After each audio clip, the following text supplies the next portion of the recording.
An jenem prächtigen Nachmittag hatte ich keinen Grund zu klagen. Die Sonne schien wie nie zuvor und vergangen waren die dunklen Regentage. Es war der perfekte Tag, um in meinem gemütlichen, gerade abbezahlten 14-Dollar-Sessel zu sitzen und eine halbe Flasche zweitklassigen Bourbon zu leeren, ohne irgendwelche Vorkehrungen treffen zu müssen. Wie hätte ich ahnen können, dass zwei kahle Dummschwätzer wie durch Zauberei vor meiner Sekretärin erscheinen würden? Ja, ja, Mr. L. Wir sind zurückgekehrt. Sehen Sie nicht... Wie? Das ist gar nicht Mr. Ls Büro. Nicht? Es erinnert mich aber daran, Jeff. Nein, nein, Fred. Guck dich genau um. Diese Atmosphäre, diese Farben. Meine Sekretärin dagegen war überhaupt nicht überrascht. Seit 5 Jahren arbeitete sie für mich und hatte schon schmutzige, dunkle und merkwürdige Sachen gesehen. Dinge, für die sämtliche ausgebrannte Groschenheftautoren bedenkenlos gemordet hätten. Kein Zweifel. Wir sind in einem Schwarz-Weiß-Film und nicht in Mr. Ls Büro. Was heißt Schwarz-Weiß? Wir sind in einem Film noir. Wir müssen vorsichtig sein, Fred. In dieser Art Film lauern überall Gangster, deren einzige Beschäftigung es ist, anderen einen Zementblock an die Füße zu hängen und sie in den Fluss zu werfen. Eine Unterwelt, übersät mit Taschendieben, Gaunern, Verrätern, Verrückten und Leuten mit zweifelhaftem Lebenswandel. Ich weiß nicht, über welche Art Kino du redest, Jeff. Ich sehe nur, dass ein Mordsweib am Schreibtisch sitzt. Was? Wo? Wow. Vielleicht sind wir in einer anderen Art Film gelandet. Was meinst du, Jeff? Nicht im Film Noir, sondern in einem voll schwarzer Balken. Was ist denn jetzt los? Lassen Sie es mich erklären, Mr. L. Bei so vielen Sprüngen im Zelluloid-temporalen Raum konnten die nachgeschalteten Dioden des Ionendosiermechanismus des Teledingens nichts mehr aushalten. Das Gerät wurde überhitzt, wodurch die Kernfusion des Gerätes den Diamanten in 1000 Stücke zerspringen ließ. Eine Tragödie. Ich hatte vor, meiner Frau den Diamanten zu schenken, wenn das alles vorbei ist. Was sage ich ihr jetzt? Ich weiß nicht. Das ist Ihr Problem. Im Moment müssen wir darauf vertrauen, dass die zwei Unterbelichteten einen Diamanten finden. Egal wie. Die Zukunft der Menschheit hängt davon ab. Dann sind wir geliefert. Das haben Sie gesagt. Und? Nichts. Der Diamant ist in 1000 Stücke zerborsten und wie zu erwarten war, funktioniert das Teledingens nicht mehr. Ich fürchte, wir sitzen hier fest. Wenn ich den Verrückten erwische, hänge ich ihn am kleinen Zeh über einem Krokodilgraben auf. Dann wird er schon die Lust verlieren, irgendwelche idiotischen Geräte zu erfinden. Dazu ist es zu spät. Ohne Diamant kommen wir hier nicht raus. Wenn wir wenigstens einen hätten. Ich weiß nicht, ob es hier irgendwo einen gibt. Warum versuchen wir nicht, einen zu organisieren? In Ordnung. Ich glaube, die Nachricht ist angekommen und die Aufgabe klar. Dann schreiten wir mal zur Tat. Gut, also der Diamant ist kaputt und wir müssen einen neuer suchen. Bevor wir aber das machen, dann wir erst einmal speichern. So, und dann werden wir mal schauen, was uns da so erwartet. So, pass auf, reden wir erst einmal mit ihr da. Haben wir einen Papierkorb? Bei Spades Privatdetektei pflegten wir nichts in den Papierkorb zu werfen. Alles war nützlich. Alle Papiere mit Notizen, Belege, Rechnungen. Alles konnte nützlich sein, um einen Fall zu lösen. Jedoch war diesmal etwas im Papierkorb, das die Aufmerksamkeit meines Überraschungsbesuchs auf sich lenkte. Wer? Ich? Ja klar. Möchten Sie, dass ich Sie anders nenne? Carla Maulwurf oder Kleinhirn vielleicht? Nein, danke. Überraschungsbesuch klingt doch ganz nett. Was soll das denn? Suchen Sie irgendetwas in meinem Papierkorb? Wer sind Sie? Ein Spion vielleicht? Tut mir leid. Ich werde immer zum Maulwurf, wenn ich bei jemand anderem bin. Das bezweifle ich nicht. Und jetzt lassen Sie meinen Papierkorb in Ruhe. Können wir denn doch nicht reinschauen? Effizient, arbeitsam, schön, mit einer traumhaften Figur. Viele Fragen gehen mir bezüglich dieser Frau durch den Kopf, aber die wichtigste ist, warum zum Teufel haben wir getrennte Arbeitszimmer? Wo sind wir hier? Na, Sie müssten es doch wissen. Oder tauchen Sie öfter plötzlich an irgendwelchen Orten auf, ohne eine Ahnung zu haben, wo Sie hin wollten? Tut mir leid. In letzter Zeit hat der Transmitter der Enterprise nicht so richtig funktioniert. Scotty? Hören Sie mich? Hallo, Scotty? Was sagen Sie da? Entschuldigung, der Witz war wohl zu abgehoben, als dass Sie ihn hätten begreifen können. Aber sagen Sie mal, ich bin in... Der Privatdetektiv Spade. Unser Motto lautet, Sie suchen jemanden, wir finden ihn. Ah, eine Kontaktagentur, stimmt's? Nein, eine Detektei. Ich sagte es doch schon. Wir sind spezialisiert auf die Suche nach verschwundenen Personen. Ach, Sie wissen schon. Eine Brünette mit großem Hut betritt das Büro, schlägt die Beine übereinander und beauftragt uns, ihren Ehemann zu suchen. Sie hat nicht die leiseste Ahnung, wo er sein kann. Und am Ende kommt heraus, dass er nicht einmal ihr Ehemann ist. Und der Fall wendet sich um 180 Grad noch direkt vor der Werbung. Naja, das Übliche halt. Wir werden aber auch bei Raub, Untreue, Erpressung, Unterschlagungen, Mordfällen und so weiter beauftragt. Und die Polizei hat Sie niemals erwischt? Jemand von ganz oben muss Ihnen den Rücken frei halten. Die Polizei? Uns? Warum? Na, weil Sie rauben, erpressen, unterschlagen und morden. Sie haben Glück, wenn Sie damit noch frei herumlaufen. Aber nein, ich meinte damit, dass wir solche Fälle untersuchen. Ah, Gott sei Dank. Ich war schon ziemlich beunruhigt. Okay, hat die vielleicht einen Diamanten? Haben Sie nicht irgendwo einen Diamanten? Sieht das hier aus wie ein Juweliergeschäft? Auf seine Art schon. Sie sind ein Juwel, wissen Sie? Wenn ich recht überlege, erinnern Sie sich an den Fall des Schmugglers von Kairo? Ah, der Schmuggler von Kairo. Ja, wer erinnert sich nicht an den Schmuggler von Kairo? Nein, absolut keine Ahnung. Aber als Profisekretärin sollte ich das gar nicht verraten. Sam könnte Ihnen viele Details offenlegen, aber nur, wenn er will. Ich bin ganz durcheinander. Beinahe hätte ich Ihnen Einzelheiten unserer Fälle verraten. Ist das so wichtig? Ich würde sagen, das hängt von seiner Bedeutung ab. Sie fragten nach einem Diamanten, oder?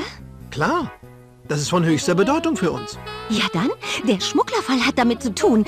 Oh, schon wieder. Ich werde noch zum Plappermaul. Bitte können Sie nicht aufhören, mich unter Druck zu setzen. Eine schöne Frau darf auch eine Plaudertasche sein. Okay, da gibt's also einen Fall mit einem Diamantenschmuggler. Detektiv Spade? Oh ja, Detektiv Spade. Sam ist der größte Detektiv des Landes. Größer als Philip Marlowe, William Roberts und die beiden Harts. Es ist mir eine Ehre, für ihn arbeiten zu dürfen. Ach du meine Güte. Sie müssen ja ein tolles Gehalt bekommen, wenn Sie diese ganze Sülze von sich geben. Darum geht es nicht. Eigentlich verdiene ich eher durchschnittlich. Aber das Geld ist nicht das Wesentliche. Sam ist so nett zu mir. Er ist ein wunderbarer Mann. Raffiniert, bescheiden, romantisch und darüber hinaus unglaublich gut aussehend. Nicht mehr der Jüngste zugegeben, aber blendend aussehend. Wie ich sehe, sind Sie ein wenig verliebt. Nur ein wenig? Ich bin unsterblich verliebt. Obwohl ich mich nie getraut habe, ihm meine Liebe zu gestehen. Zu viel Konkurrenz, verstehen Sie? Zu viele Luder und Flittchen in der Gegend. Ihn scheint es aber nicht zu stören. Ihm gefällt diese Art Frau sogar. Ich glaube aber trotzdem, dass es etwas Besonderes zwischen uns gibt. Ich merke es, wenn wir miteinander reden, wenn wir uns ansehen. Aber wissen Sie, was das Beste ist? Das Beste? Nach dem, was Sie gerade gesagt haben, habe ich jede Lust verloren, Sie irgendwohin einzuladen. Das Allerbeste ist, dass er mich nicht wie ein einfaches Objekt behandelt. Er guckt nicht meine langen Beine, meine göttliche Figur und mein wunderschönes Gesicht an. Er behandelt mich so, wie eine Frau behandelt werden möchte. Er ist so rücksichtsvoll. Jedes Detail stimmt. Schon gut, ich hab's kapiert. So viel Süßholz ist ja gar nicht zu ertragen. Hören Sie, nicht ein Wort zu Sam. Der Tag wird kommen, an dem ich ihm einen Überraschungskuss gebe und eine wunderbare Beziehung zwischen uns beginnt. Zwischen uns beiden? Nein, zwischen Sam und mir. Mist. Aber machen Sie sich keine Sorgen. Ich spiele nie den Kuppler. Gut, dann gehen wir mal weiter. Hasta la vista, Baby. Und ich kann nichts dagegen tun. Baby. So, was haben wir denn sonst noch erinnert? Eine Erinnerung an die alten Tage, als ich keinen Cent für Strom hatte. Die Lampe folgte dem klassischen Sparsystem eines Detektivs am Rande der Pleite. Will sagen, wenn man nachts etwas lesen wollte, musste man bis zum Morgengrauen warten. Obwohl man davon ausgehen musste, dass er ziemlich kurzsichtig war, brauchte er die Lampe nicht anzuknipsen, um sehen zu können. Ach so. In den ersten beiden Schubläden archivierte sie die Fälle, die ich erfolgreich abgeschlossen hatte. Die untere war der geeignete Platz für jene mysteriösen Fälle, die ich niemals würde lösen können. Dazu gehörten der Fall des verhängnisvollen Politikerbriefes und der Fall des lästigen Spieledesigners. Wenn der dämliche Typ seine Hand in eins meiner Archive gesteckt hätte, wäre er nicht nur kahl, er hätte auch keinen Arm mehr. Ach so, gut. Haben wir denn nochmal Schubladen? Einige wichtige Beweismittel diverser Fälle wurden in jener abgeschlossenen Schublade aufbewahrt. Meine Sekretärin fragte sich, warum ich jene Schublade abgeschlossen ließ. Die Antwort war einfach. Darin lag der Beweis. Und die Sachen haben wir nimmer. Wo es wir im Wilden Westen gekriegt haben. Unser Freund mit den starken Dioptrien fragte sich immer wieder, was Frauen normalerweise in ihren Handtaschen mitnehmen. Eigentlich muss man dazu sagen, dass er nicht viel über Frauen wusste. Was dieses Thema angeht, war er sogar völlig unerfahren. Genau.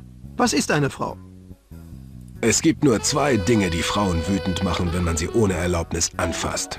Eins davon ist ihre Tasche. Verstehe. Sozusagen Tasche nicht berühren. Eher Tasche berühren, keine Zähne. Danke für die Erklärung. Okay, ja, gut. Ja, ich glaube, dass irgendwas im Mülleimer ist, weil wir da nicht hindürfen. Können wir denn die ablenken? Jetzt werden wir wieder wechseln. Und du bist weg. Und da war tatsächlich was drin. Hasta la vista, Baby. Und ich kann nichts dagegen tun. Baby. Baby, was haben wir denn da gefunden? Papierkugel. Ich bin in einem Film noir. Was ergibt sich daraus? Namen. Wenn hier Namen aufgeführt werden, wird es einen Grund haben. Kunden vielleicht? Ja, es sind die Kunden, die heute einen Termin haben. Ich bin in einem Film noir. Ach so. Die einen Termin haben. Und es stehen zwei verschiedene. Nada, geht nicht.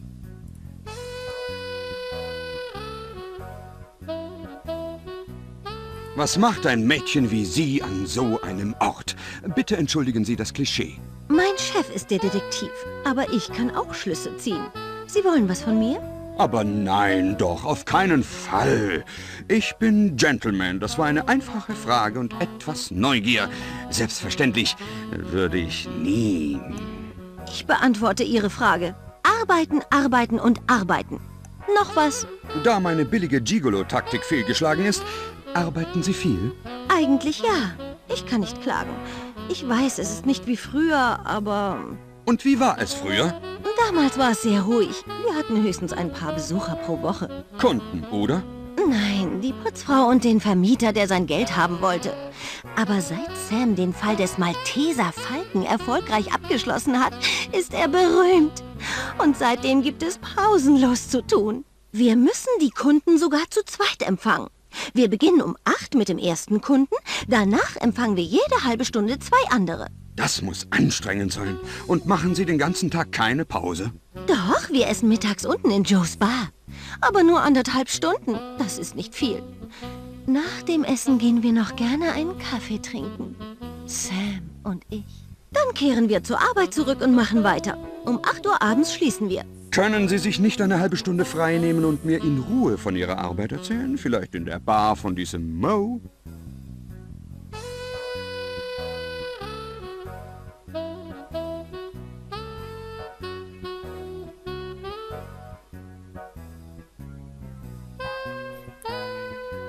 Ach ja, stimmt, ich bin ein Gentleman, wie schon erwähnt, nicht wahr? War das normal, dass ich mir jetzt nichts gehört habe? Ja, egal. Wir möchten nämlich den Detektivsprecher. Wir möchten gern den Detektiv sprechen. In Ordnung. Könnten Sie mir die Uhrzeit sagen? Nein, ich trage keine Uhr. Sie würde bei diesem ganzen Raum-Zeit-Durcheinander sowieso nicht funktionieren. Das doch nicht. Ich meine, ob Sie einen Termin haben. Aber klar doch. In Ordnung. Ihren Namen bitte? aus unseren Namen.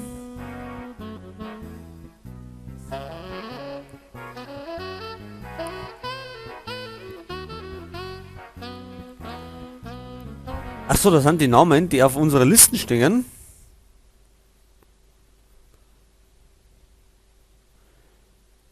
Ja, und wie heißen wir?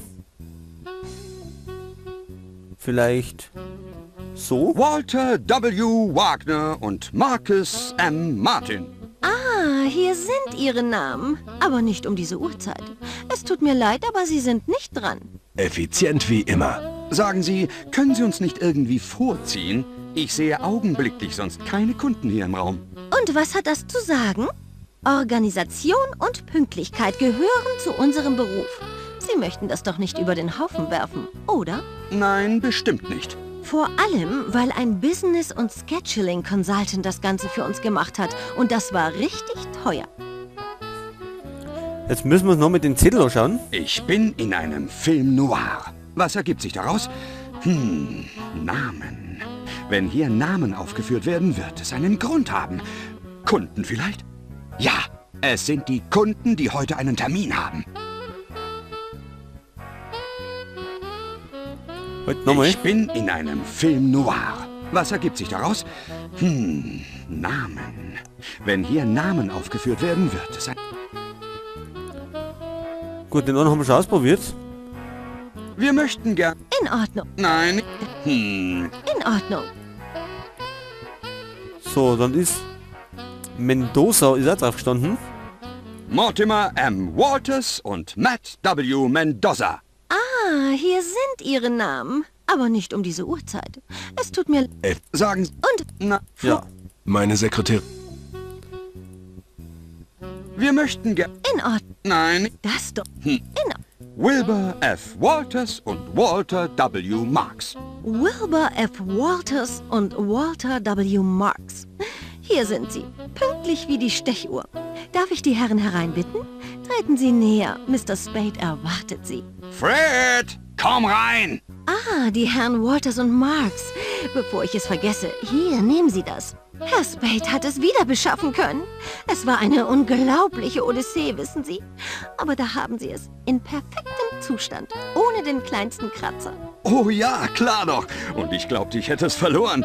Was ist es? Was meinen Sie mit, was ist es? Haben Sie nicht gesagt, dass man Ihnen ein... Doch, ich erinnere mich. Gut, treten Sie näher und Herr Spade wird Ihnen alle Details des Falls erklären.